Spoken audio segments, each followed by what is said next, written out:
Hello दोस्तों, स्वागत है आप सभी का अपने इस channel study with A K. Chauhan में। आज से हम शुरू करने जा रहे हैं डीएसएसपी का जो पार्ट ए है। पार्ट ए को आज हम शुरू करेंगे और जिसमें हम जो है जनरल अवेयरनेस को आज से स्टार्ट कर रहे हैं। और हमारा आज टॉपिक होगा इंडियन पॉलिटी, भारतीय राजनीति। भारतीय राजनीति की हम आज से शुरुआत कर रहे हैं। इस भारतीय राजनीति के अंतर्गत हम आज पढ़ेंगे इंडियन कॉन्स्टिट्यूशन, भारतीय संविधान क्या है, भारतीय संविधान बनकर के कैसे तैयार हुआ, उसका जो संवैधानिक रूपरेखा है वो क्या रही है, उन सब चीज़ों पर चर्चा करेंगे।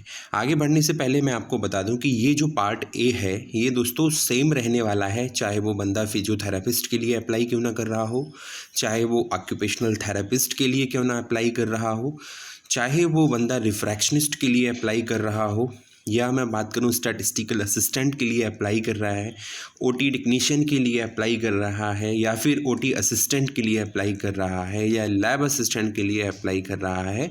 तो इन सभी केसेस में इन सभी एग्ज़ाम्स जो हैं इनमें पार्ट ए सबका सेम रहने वाला है, तो आप इसको भी फॉलो कर सकते हैं। चलिए, समय को ज़्यादा बर्बाद न करते हुए हम आगे चलते हैं। जैसा कि आज का जो हमारा टॉपिक है वो है भारतीय संविधान। भारतीय संविधान है क्या दोस्तों? ये एक कानूनी दस्तावेज है जो भारत के जो हमारा जो शासन है, या हम कहें भारत की जो राजनीति है, उसका जो है संविधान क्या है, आधार है। संविधान है तो क्या क्या है, संविधान है तो क्या नहीं हो सकता। देखिए दोस्तों, जो हमारे मौलिक अधिकार हैं वो संविधान है तो मौलिक अधिकार हैं। संविधान है तो जो चुनाव होते हैं हमारे, उनकी निष्पक्ष चुनावों की प्रक्रिया संभव हो पाती है, पूरी हो पाती है। अगर संविधान है तो न्यायपालिका स्वतंत्र रूप से काम कर सकती है। लोकतंत्र जो स्थापित हुआ है वो किसकी वजह से हुआ है? संविधान की वजह से हुआ है। तो किसी भी देश की प्रोग्रेस में, किसी भी देश को आगे बढ़ने के लिए संविधान की एक अहम भूमिका होती है। संविधान करता क्या है? संविधान किसी व्यक्ति के ऊपर, संविधान किसी सरकार के ऊपर, किसी बॉडी के ऊपर एक लिमिटेशंस लगाता है, असीमित शक्तियों को जाने से रोकता है।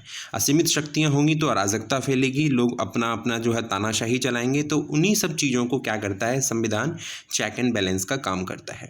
तो आइए समझते हैं कि संविधान जो बना है उस संविधान का क्या फ्रेमवर्क रहा था, कैसे कैसे वो तैयार हुआ।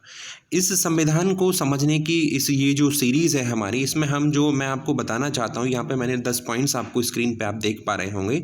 तो इस तरह से जो है हम संविधान को आगे समझेंगे। जैसे कि यहाँ पर सबसे पहला आता है हिस्टोरिकल बैकग्राउंड, ऐतिहासिक पृष्ठभूमि क्या रही है। संविधान एक इतना बड़ा दस्तावेज है दोस्तों जो कि एक दिन में बनकर तैयार नहीं हुआ होगा, और किसी एक व्यक्ति विशेष ने उसको बनाकर तैयार नहीं हुआ होगा। इसके पीछे बहुत लंबी एक ऐतिहासिक भूमिका है, एक बहुत लंबा इतिहास है। उसको हम जो है इस ऐतिहासिक पृष्ठभूमि में समझने का प्रयास करेंगे। मेकिंग ऑफ द कॉन्स्टिट्यूशन, ये संविधान जो बना है वो उसमें क्या क्या प्रोसीजर्स थे, कितने सत्र आयोजित हुए, कितने व्यक्ति थे उसके अंदर, कितना उसमें समय लगा, इन सारी चीज़ों को हम यहाँ पर समझने का प्रयास करेंगे। और क्या क्या जो पुराने कानून थे वो क्या क्या इन संविधान को निर्माण करते वक्त उनको सम्मिलित किया गया, वो सारा समझेंगे। संविधान की विशेषताएं क्या है, what are the salient features of the Indian constitution. संविधान जब बन जाएगा तो उसकी विशेषताओं को समझेंगे कि इसकी क्या क्या विशेषताएं हैं। संविधान में एक प्रस्तावना होती है जो संविधान का एक संक्षिप्त परिचय देती है, उसको भी हम समझने का प्रयास करेंगे। उसके बाद यूनियन एंड इट्स टेरिटरी, संघ और उसके राज्य क्षेत्रों को समझेंगे। सिटीजनशिप का प्रोविजंस है, नागरिकता कैसे ली जा सकती है, कैसे छीनी जा सकती है, कौन व्यक्ति देश का नागरिक होगा, कौन नहीं होगा, इन सारी चीज़ों पर भी हम चर्चा करेंगे। फंडामेंटल राइट्स, मौलिक अधिकार, बहुत ही महत्वपूर्ण टॉपिक है। इस टॉपिक से हमेशा 1-2 क्वेश्चंस एग्जाम में पूछ लिए जाते हैं। तो क्या क्या फंडामेंटल राइट्स हैं, इनको हम समझेंगे। उसके बाद डीपीएसपी, या कहें directive principles of the state policy, राज्य के नीति निर्देशक तत्व। मतलब अगर मौलिक अधिकार व्यक्ति को प्राप्त हैं, राज्य के लिए भी कुछ डायरेक्शंस हैं कि राज्य उन व्यक्तियों के हित में, अपने नागरिकों के हित में क्या क्या कार्य करेगा। उसके बाद फंडामेंटल ड्यूटीज़, जो नागरिक हैं किसी भी देश के, हम भारत के परिप्रेक्ष्य में बात कर रहे हैं तो हम भारत की बात करेंगे। भारत में जो जो नागरिक हैं उनकी क्या क्या फंडामेंटल ड्यूटीज़ हैं, उनको क्या क्या काम करने ही करने हैं। उसके बाद आता है कि संविधान में, मान लीजिए देखो, संविधान जब बनाया था तो संविधान तत्कालीन परिप्रेक्ष्य के हिसाब से बनाया होगा, और आज स्थिति जो है दिन प्रतिदिन जो है चेंज होती जा रही है, तो इसीलिए संविधान में एक क्लॉज ऐड किया गया कि आप संविधान में संशोधन भी कर सकते हैं। तो जो आर्टिकल 17 है, अनुच्छेद 68 जो है, उसके अधीन आप संविधान में संशोधन भी कर सकते हैं। इन सारी चीज़ों को मैं आगे आपको पढ़ाऊँगा। फिलहाल मैं आपको एक समरी के तौर पर आपको मैं बताना चाह रहा हूँ कि कैसे कैसे क्या हुआ था। तो आइए अब समय को ज़्यादा जाया ना करते हुए हम आते हैं हिस्टोरिकल बैकग्राउंड को।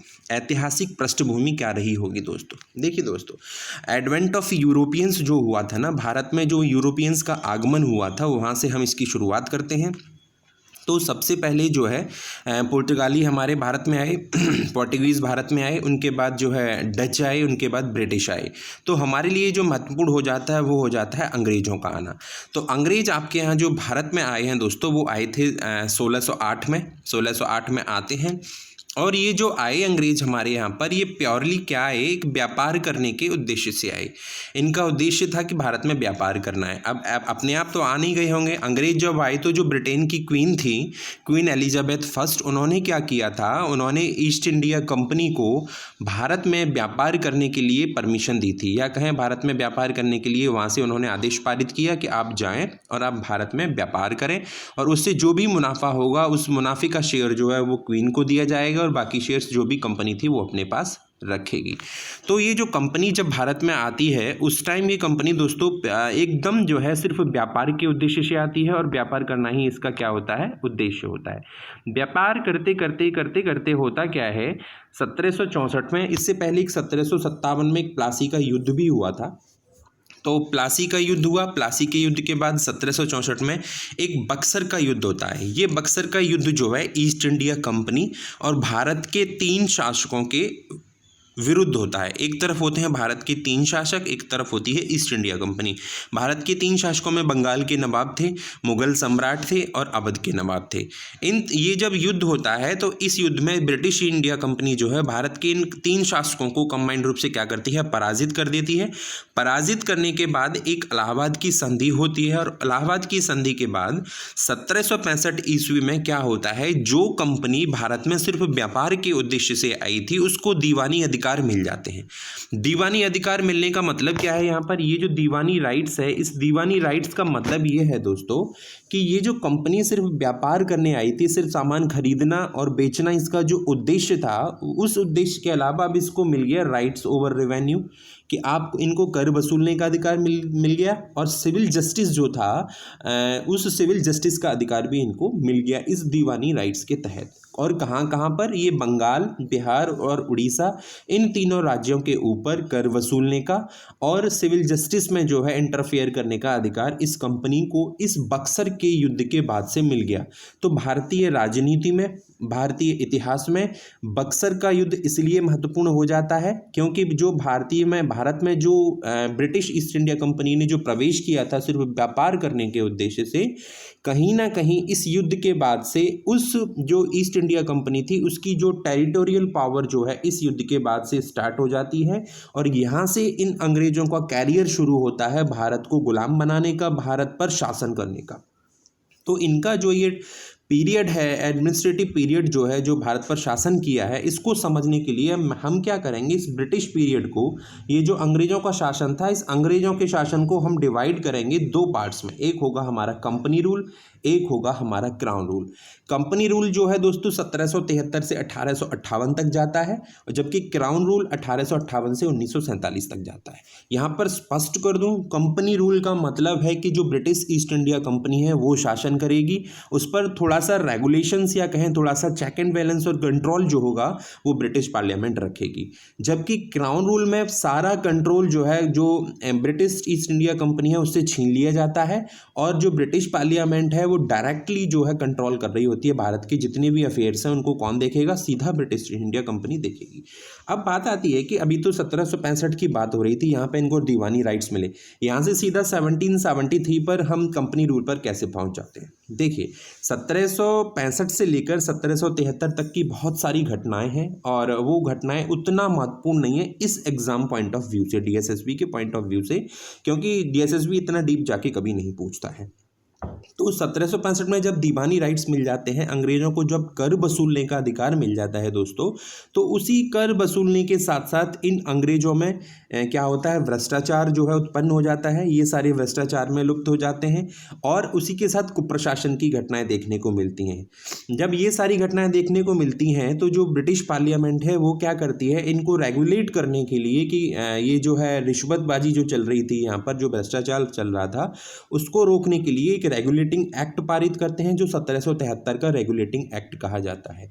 ये जितने भी रेगुलेटिंग एक्ट 1773 के बाद आए, या कहें चार्टर एक्ट आए, या फिर कहें इंडियन काउंसिल एक्ट आए, इन सब का जो उद्देश्य था, इन सब रेगुलेशंस का जो ध्येय था वो ये था कि कंपनी के रूल को कैसे रेगुलेट किया जाए जिससे भारत में सुशासन की स्थापना हो पाए।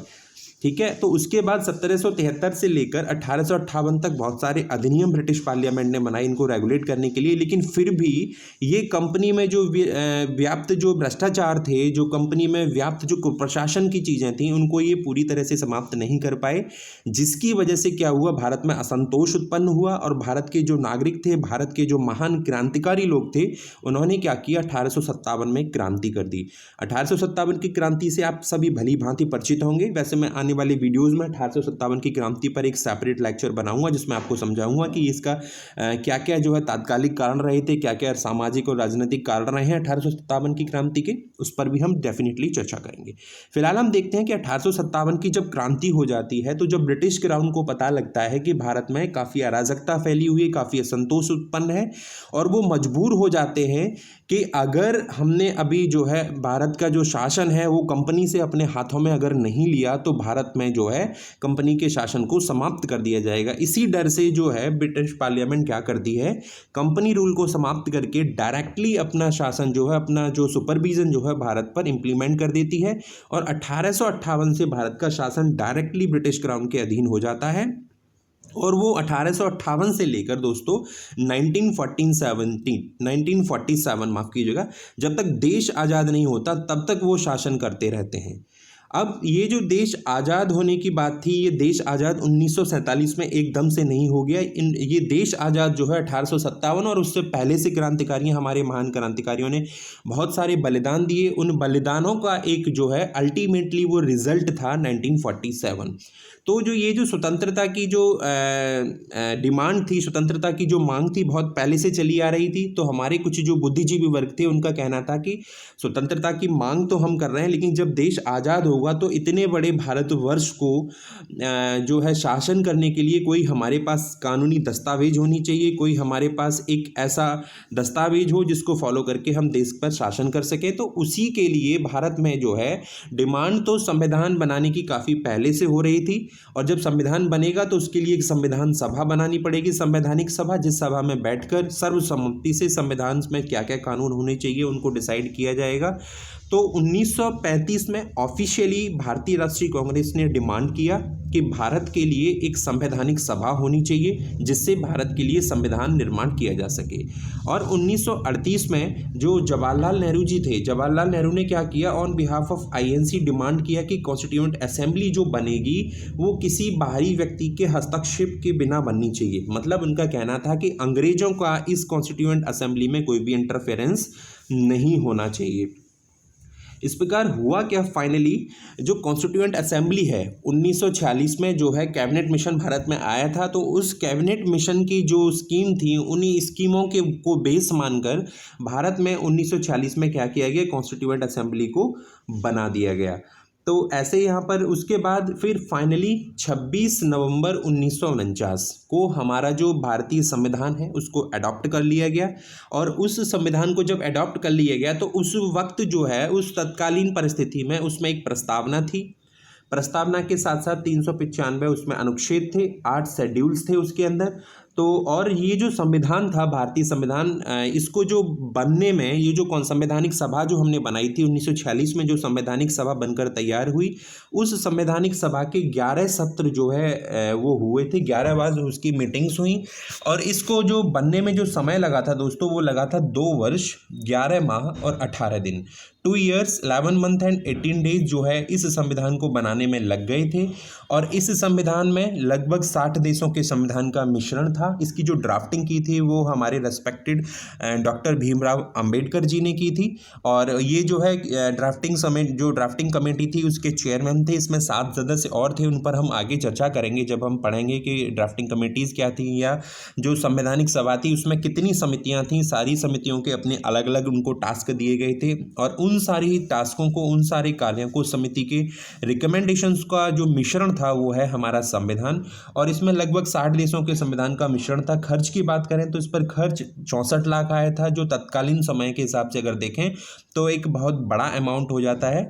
तो इस प्रकार जो है दोस्तों, जो हमारा संविधान था 26 नवंबर 1949 को अडॉप्ट कर लिया गया, जिसमें प्रस्तावना थी, 395 अनुच्छेद थे, 8 अनुसूचियां थीं।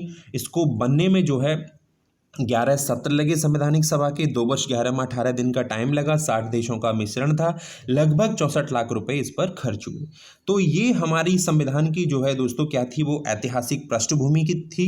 आशा करता हूँ आपको समझ आ गया होगा और बने रहिए मेरे साथ। आने वाले वीडियोज़ में हम बाकी जो वीडियोज़ हैं इस पॉलिटी की उनको जल्दी से जल्दी मैं आपका कंप्लीट कराऊंगा, क्योंकि DSSB में बहुत ज़्यादा क्वेश्चंस, बहुत ज़्यादा डीप आपसे पॉलिटी से नहीं पूछता है। तो मैं इस पॉलिटी को जल्दी से जल्दी ख़त्म करने का प्रयास करूंगा और आपको समझ आ ही रहा होगा। इसी के साथ मेरे साथ बने रहिए। चैनल को लाइक, शेयर और सब्सक्राइब करना ना भूलें और अपने जो वैल्यूएबल कमेंट्स हैं वो मुझे कमेंट बॉक्स में ज़रूर दें। इसी के साथ धन्यवाद, नमस्कार।